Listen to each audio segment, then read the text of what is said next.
Hey, this is Brian again, and I'd like to ask you to do a favor. We can't do this work without people like you, so if you can, please like, share, subscribe, tell your friends about Bring Back the Porch.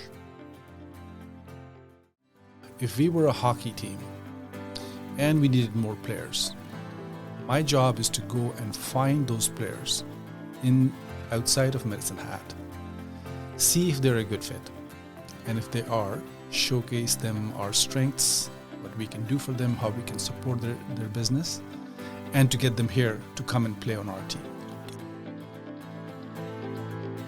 This episode of Bring Back the Porch brought to you by Bernie Leahy, River Street Realty. Let's get you home. And I'm pleased to welcome to the porch today the Manager of Investment Attraction for the City of Medicine Hat, Mr. Al Sharma. Welcome. Thank you. Thank you, Konrad.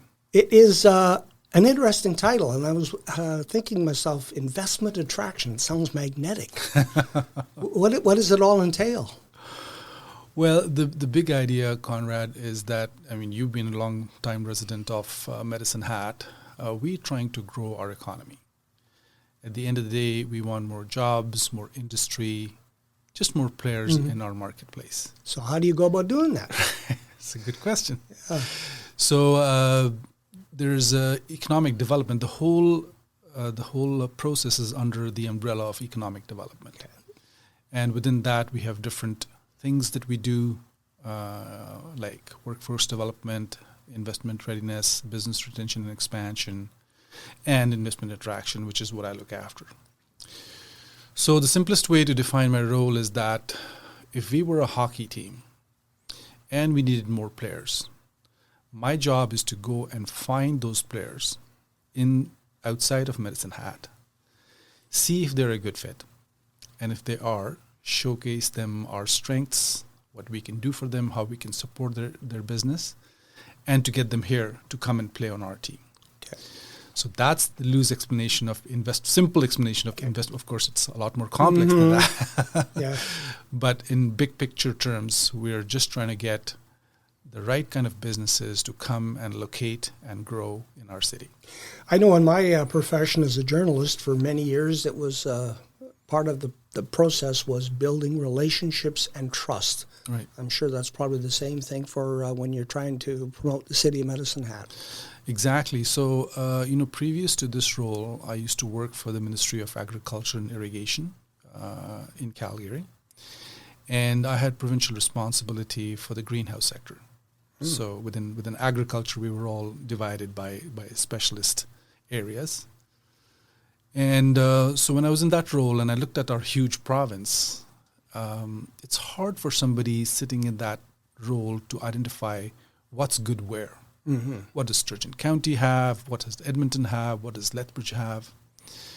And what I found is that the communities that had the highest profile, that were well known, and the ones that were doing a good job of making themselves known would get the traction. So that was just the one piece. So having the assets, but also showcasing the assets. The other part was the relationships, which you alluded to. Mm-hmm. So, where are your friends? You've been in business long enough. Mm-hmm. People want to do business with their friends. Mm-hmm. So I'd be sitting there in Calgary and go, oh, that guy is very good. He's up there in the north, but he's very good at working with me, making my clients feel better, giving them the services that they're looking for. So that is the process of developing trust and building a relationship. So I will start with a investor who knows nothing about Medicine Hat. In fact, I'll go to a conference. They don't even know where Alberta is. Oh, boy. So my role is to not only just to tell them, but also to match what they're looking for to what we have available. Because if the match is not good, nobody builds a factory for 5 years. Everybody builds for 50 years. So they need a lot of assurance. They need a lot of confidence that Medicine Hat can provide what they're looking for.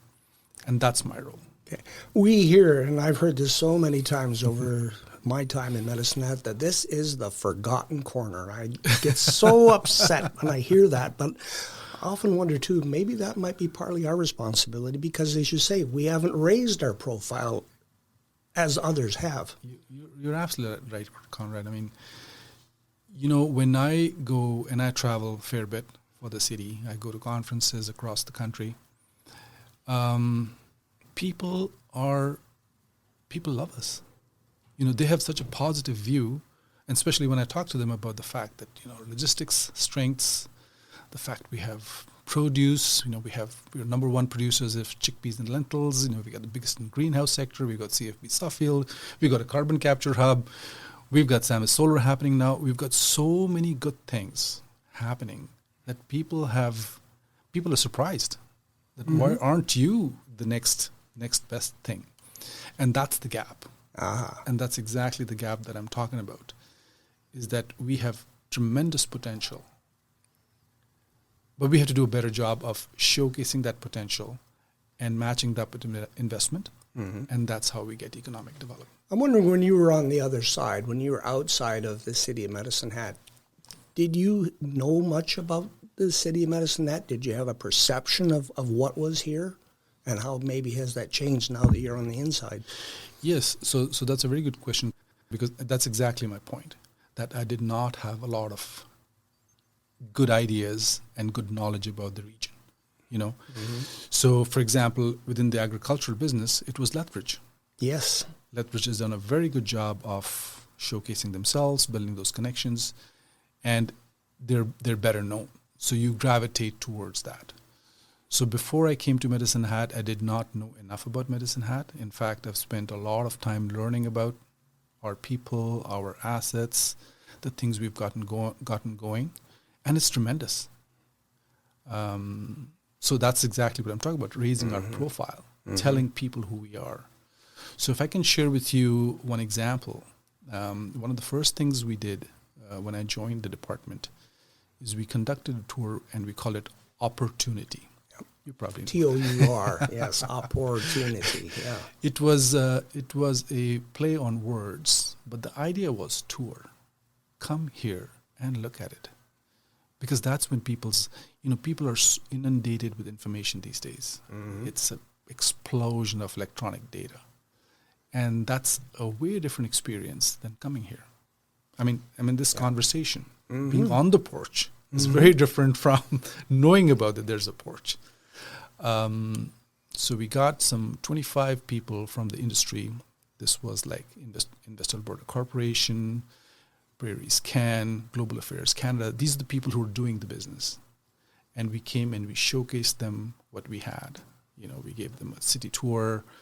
We had a presentation by the Premier, Daniel Smith, our MLA as well.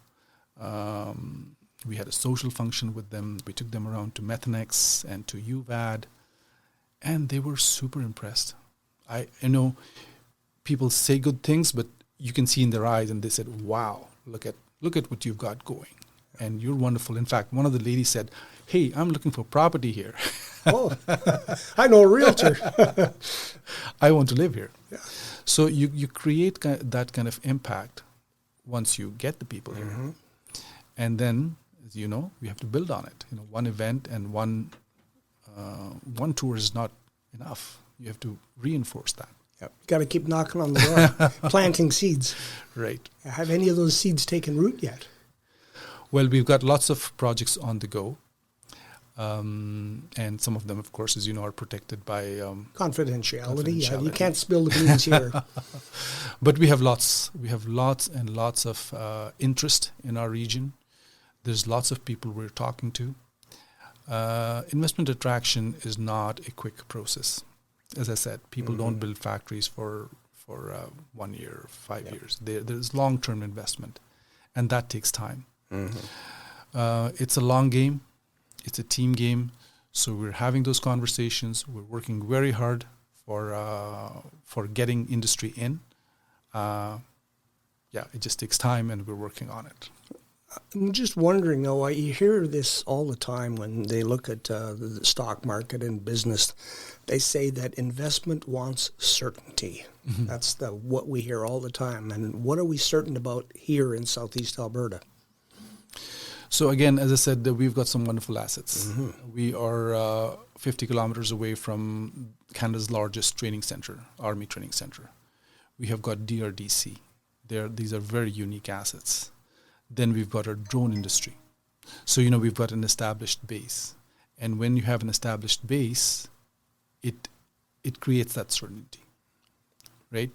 We are our own unique energy grid.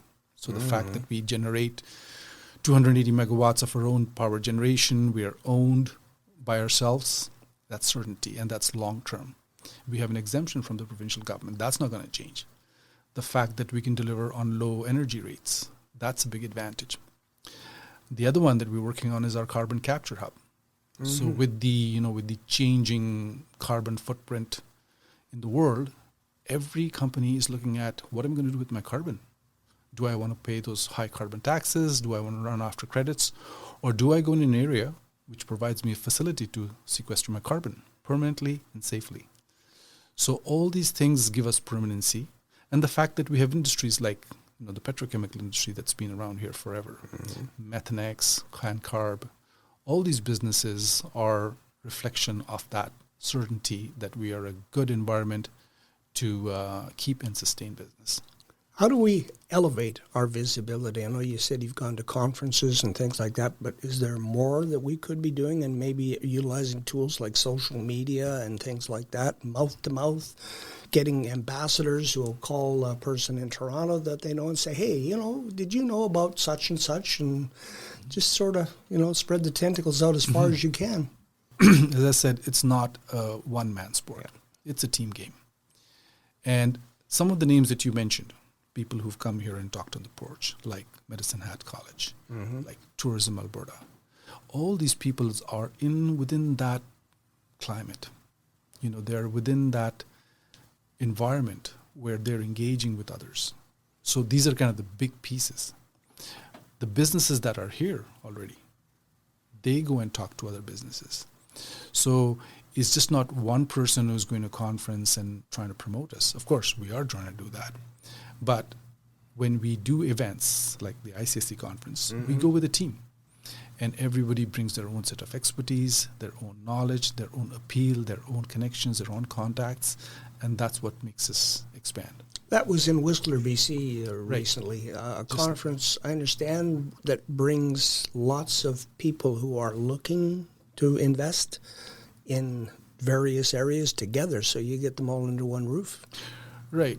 So the ICSC, which is the International Council of Shopping Centers, it's a worldwide organization. It's in 100 countries. There's about 70,000 members. And they conduct these conferences all over the world. Atlanta, Las Vegas, New York, Toronto, and the one in Western Canada is in Whistler, BC. So looking at simply, if you want to make a real estate dish, you go to the superstore of ICSC because they've got all the ingredients there. So the developers, the real estate agents, the architects, franchisees, like, I met with Dairy Queen, Great Clips. So all those people are there, and it's a great deal-making conference. So I went there last year as a single person, just first time exploring what it's about, and I love the energy. So one of the things I want to talk about is energy, which is we are the city with energy, and the energy to grow. So at the ICSC conference, I went there last year by myself, and then I came and talked to our Chamber of Commerce. The UDI group got interested, so we had Meadowlands, we had Box Springs, we had the City Land Department, myself, and the Chamber of Commerce jointly participate. We got a booth. There's 5 of us. So it's a team. It's a team approach. You make more contacts. You have different perspectives. So it was a very successful event, and it's the thing that we were talking about, partnership. Government, city, and private sector. How can we work together? Because our objective is the same. How can ordinary people in Medicine Hat help? We're all on the same team here. When I came here, and I lived in a downtown hotel, and had a lot of time walking around and talking to people, I just tried to get a sense of what is the city about? What are the people about? What is the culture? This is the question I asked myself. What is the Medicine Hat culture? And it's a bit of a what's the word for it? It's a bit down on ourselves. Yeah. We're a bit down on ourselves. We can be our own worst enemies sometimes. And we want the opposite. We want the optimism. We want the energy. Because see, energy creates energy. If I go and talk enthusiastically about something, people get interested. Mm-hmm. But if I go and talk the other way around, yeah. So that's what ordinary people can do. Like this is a corner of opportunity. This is not a missed opportunity. This is a corner of opportunity. It's our own real estate. These are our own children. We want them to stay here, to get jobs here. This is our own economy. You know, that sense of ownership that we don't need to push it at others. You know, it's our city. Mm-hmm. And that sense and that optimism and that energy, you know, like we did a survey and something like 80% people said that they're very happy living here. Oh, yeah. Right? So that communication of that message. I was going to say, when we're having a similar conversation with Mayor Clark back in December, I told her, I said, the slogan for the city of Medicine Hat should be, "You can live better in Medicine Hat." And she got up and wrote it on the board in her office. So I hope that maybe that might be my contribution to helping promote our city, the city that we all love. Absolutely. How is the Sharma Solar Project going to fit into your plans? We were hearing lots of talk at council about it is an opportunity, an investment opportunity, an economic opportunity. So are you taking that ball and running with it? Absolutely. So as I said, the Carbon Capture Hub and Sharma Solar, they are very high interest to the business community because green energy is a big thing. Everybody knows that the carbon tax is here. It's probably going to be more intensive in the long run. So generating electricity from a natural source is a big plus. So as you know, we've got the approval condition to a PPA for the 75 megawatts first phase at 131 million, and that's a very good start. So we're talking to companies who are interested in that kind of power and who want to partner with us and want to work with us in expanding that business. So there's lots of interest. We're talking to companies. Again, it takes time. We have to make sure that they're happy with what they're getting as well as we're happy with what we're getting. So that process is under the way. And I think, again, it's going to be great for the city. When you look in your crystal ball 5 years from now, what do you see Medicine Hat looking at compared to where we are today? I know that's a hard question, but, you know, with the balls that you have in motion right now, if everything falls in place, how will our city be different? It starts with the vision, right? You know, when you come to a place, what vision do you have for the city? And again, as I said, that because we have so many good assets, you know, we're well connected logistically, you know, we have a thriving agricultural environment. I see us as being an industrial town. Mm-hmm. Not just on the business side, but see, I'll give you another example. Like people say that we have too many seniors, but there's a demand for that. There's seniors homes. I mean, look at what Florida has done. They've converted themselves. They've taken something that people would think is not so positive into a great positive. So more seniors home, maybe more industry, more business. I think it is coming, and I think it will come. And once that comes, like we always say, activity creates activity. I lived in Calgary for over 30 years.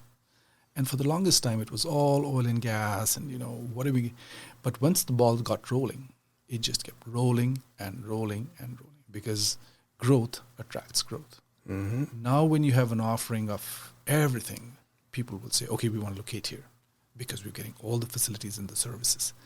And that's the cusp we are in. I think we're at a turning point.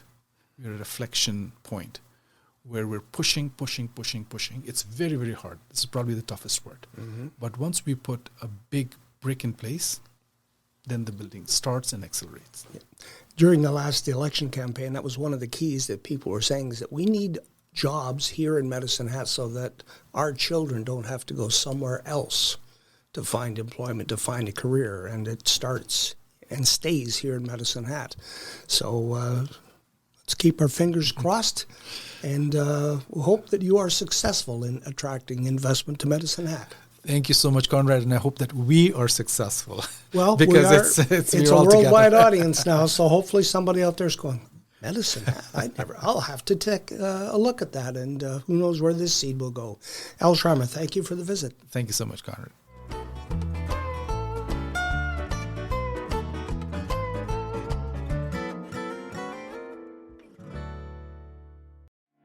Hey, this is Brian again, and I'd like to ask you to do a favor.